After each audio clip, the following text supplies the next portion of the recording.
Nos vamos a referir al derecho de autor en un entorno editorial. El derecho de autor es un derecho de propiedad intelectual. No todos los derechos de propiedad intelectual son derecho de autor, pero el derecho de autor constituye una de las dos grandes ramas de los derechos de propiedad intelectual. Los derechos de propiedad intelectual se caracterizan por proteger las creaciones del intelecto y por lo tanto estas creaciones son de naturaleza intangible y ubicua.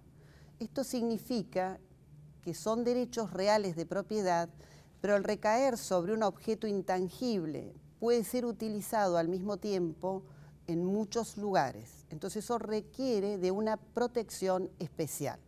Esa protección especial está dada por derechos de naturaleza exclusiva, de autorizar o prohibir, y medidas de observancia adicionales, especiales para este tipo de derechos. Entonces, los derechos de propiedad intelectual abarcan dos grandes ramas. La propiedad industrial, por un lado, las marcas, las patentes, la competencia desleal, etcétera, y por el otro, el derecho de autor y los llamados derechos conexos al derecho de autor, que son los derechos de los artistas, intérpretes, productores de fonograma y organismos de radiodifusión. En estos módulos nos vamos a referir exclusivamente a los derechos de autor en un entorno editorial, es decir, aplicados a la industria editorial. El derecho de autor como tal, es decir, como norma del derecho positivo, tal cual se aplica hoy o existen en todo el mundo, surgen en 1710 en Inglaterra a través del Estatuto de la Reina Ana. Este acontecimiento es un acontecimiento que está relacionado directamente con la tecnología. A partir de la invención de los tipos móviles de Gutenberg en el siglo XV, se desarrolla una industria editorial. Pero esa industria no podría haber alcanzado los niveles que exigía el comercio de su tiempo si no hubiese tenido una regulación que neutralizara el ejercicio del poder del Estado y de la Iglesia. Entonces, en aquella Inglaterra, donde la epistemología de John Locke genera un movimiento político que es el liberalismo, iba atado a la necesidad de que el individuo tuviese derechos fundamentales como el de la libertad, pero fundamentalmente la libertad de expresión y el derecho de propiedad. Es decir, eso significó en la industria editorial y el nacimiento del derecho de autor la posibilidad de que cualquiera escribiera y que cualquiera pudiera o tuviese el derecho a publicar esos textos y por lo tanto difundir el conocimiento y la posibilidad de lo que fue después la revolución industrial. Por lo tanto, el derecho de autor nace para regular la industria editorial y la industria editorial, como dice McLuhan, es la primera industria, pues el libro fue el primer producto que se produjo en serie. ¿Y en qué consistía este derecho de autor nacido allí a los inicios del siglo XVIII? Consistía en facultades exclusivas para reproducir un texto, ¿sí? Para fabricar copias, en ese caso, de textos impresos, pues la imprenta era la única tecnología de reproducción existente en esa época. Por eso la denominación copyright. Entonces, nace allí como un derecho exclusivo de autorizar o prohibir, limitado en el tiempo. A diferencia de otros derechos reales de propiedad, este tiene un límite en el tiempo. En su origen fue 14 años, que se extendía a otros 14 años más si el autor estaba vivo al finalizar el primer plazo. ¿Cuál es la estructura y la importancia de estos derechos para la industria editorial? La importancia está dada por lo siguiente.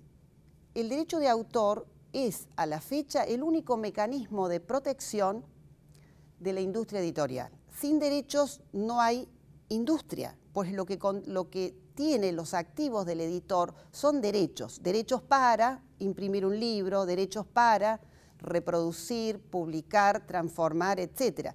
Sin esos derechos no hay industria. Por lo tanto, los derechos de autor implican el core business, el centro, el corazón del negocio editorial. Luego, por supuesto, requerirá de todo un proceso productivo, un proceso de marketing, mercadeo, etcétera, etcétera. Pero sin derechos es el punto de partida inicial, porque lo que va a disponer un editor para poder publicar un texto necesita de esos derechos. Y eso es lo que vamos a ver hoy, cuáles son los alcances de esos derechos y la importancia, ya digo, está dada por esta significación en la industria y en la potencialidad que tienen los derechos en sí mismos. Más allá de que el editor utilice esos derechos directamente, es decir, para editar o revender o recomercializar y potenciar ese valor que está dado por esos derechos en el mundo, implica la importancia a tener en cuenta en los contratos iniciales, que es el título o la causa por el cual el editor va a obtener ese derecho.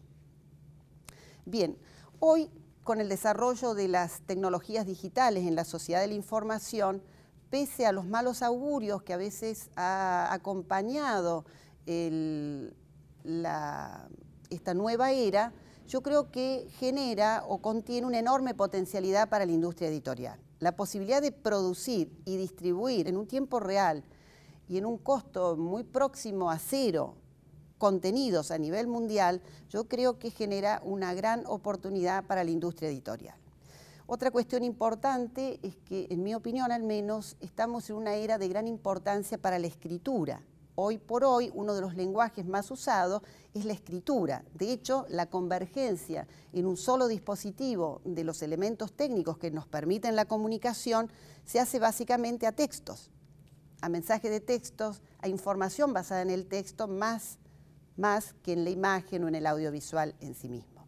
Por lo tanto, deberíamos tener en cuenta cómo podemos explotar esta era, este entorno, estos nuevos hábitos de lectura, de acceso a los textos desde la industria en función de los derechos. ¿Y por qué?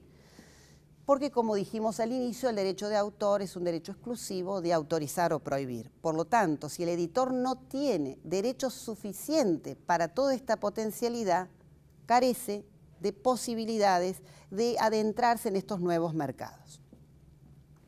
En cuanto a la estructura del derecho de autor, lo primero que vamos a ver es el objeto. ¿Qué protege el derecho de autor? El derecho de autor protege única y exclusivamente las expresiones originales del intelecto, ya sea por su estructura lingüística o por sus formas, es decir, como obras literarias u obras artísticas. Ese criterio de la originalidad es fundamental y es el único requisito de protección que requiere el derecho de autor. ¿Cuál es la importancia de este punto para la industria? Es que si vamos a invertir en la edición, tenemos que saber que ese material, ese contenido está protegido por el derecho de autor, porque es el único mecanismo, reitero, de protección. Por lo tanto, las ideas, por brillantes que sean, no se protegen por derecho de autor, ni los procedimientos, ni métodos matemáticos, etc. ¿Qué es lo que protege? La expresión original de una idea. Por ejemplo, un formato televisivo o cualquier otro, el libro también es un formato. El formato en sí mismo no se protege por derecho de autor. Hay otras formas de protección, pero el derecho de autor va a proteger exclusivamente esa expresión original de esa idea, por simple que sea.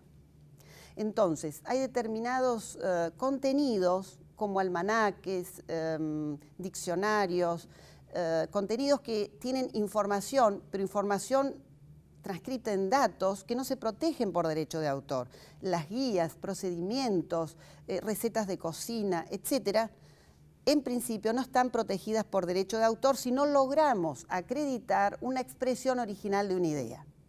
Por lo tanto, será una tarea del editor asignarle a un contenido, si tiene un interés comercial importante o significativo, cómo atribuirle originalidad en la forma de expresar esa idea, esa receta de cocina, ese procedimiento, esos datos. Cómo va a presentar esos datos, cómo los va a expresar de manera original. Un problema que contiene este capítulo del objeto, es decir, la originalidad, que la originalidad no es una cuestión de derecho, es una cuestión de hecho. Dado el caso, será objeto de prueba. Y probar qué es original y qué no es original, por ejemplo en el lenguaje, es una tarea muy difícil. Por lo tanto, una obra será protegida si sustancialmente contiene una originalidad que permita diferenciarla de otra similar o semejante. ¿Por qué? Bueno, porque el lenguaje y las formas, las notas musicales, los elementos del software, en sí mismo no están protegidos por derecho de autor. Si en su conjunto contienen originalidad, aunque sea mínima, van a obtener la protección del derecho de autor. Pasamos al segundo punto. Tenemos una obra original, un contenido que tiene esa originalidad mínima, y pasamos a los sujetos. ¿Quiénes son los propietarios de este contenido? ¿Quiénes son los dueños? ¿Quiénes son los titulares de este contenido protegido por derecho de autor? Entonces, en primer lugar, el primer titular, el primer propietario es el creador, el autor. Es el titular originario de estos derechos. Por lo tanto, puede disponer libremente de estos derechos. En segundo lugar, son los que dure o se mantenga el plazo de protección o dominio privado. En tercer lugar, son titulares de estos derechos aquellos que, con permiso del autor o de los titulares de derecho, modifican esta obra o la transforman de algún modo. Por ejemplo, un traductor, por ejemplo, el adaptador de una obra musical, el que hace los arreglos. El que modifica de cualquier modo una obra obtiene sobre esa modificación derechos exclusivos de autorizar o prohibir, igual que el autor. Acá la cuestión radica en si la obra está en el dominio privado. Nadie puede transformar esa obra sin permiso de los titulares de la obra, digamos, originaria. Ahora, si transformamos una obra que está en el dominio público, este transformador de la obra tendrá sobre esa transformación, sobre esa versión, derechos de autor completos, totales, igual que el autor, por ese autor de la versión. Ahora, esta versión es una versión. Puede haber muchas versiones de una obra originaria. La obra originaria será una, las versiones pueden ser infinitas. ¿Cuántas traducciones, adaptaciones de obras clásicas hay? Muchas. ¿Y podría haber más? Por supuesto. Todas las originarias y las derivadas van a requerir ese criterio de originalidad. Bien, por lo tanto, los titulares de derechos, repito, los autores, los herederos del autor, los autores de estas versiones o recreaciones de las obras y aquellos que obtienen los derechos de un contrato, por ejemplo, el editor. Estos serán titulares derivados, no de una obra derivada, sino titulares derivados porque su derecho no nace de la creación, sino que va a nacer de un contrato. La ley argentina y las leyes nacionales en general, pero vamos a limitarnos a la ley argentina, confieren esa titularidad originaria solamente a los autores, a los derechohabientes y a los titulares de transformaciones de esa obra.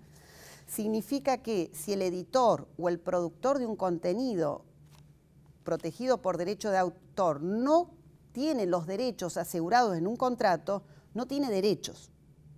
Esa titularidad derivada surge de un contrato donde el editor o el productor del contenido va a obtener esos derechos. Y eso es muy, muy importante. La base es ese título que va a ser el contrato, pues, a diferencia de los autores, el editor no está protegido inicialmente en la ley.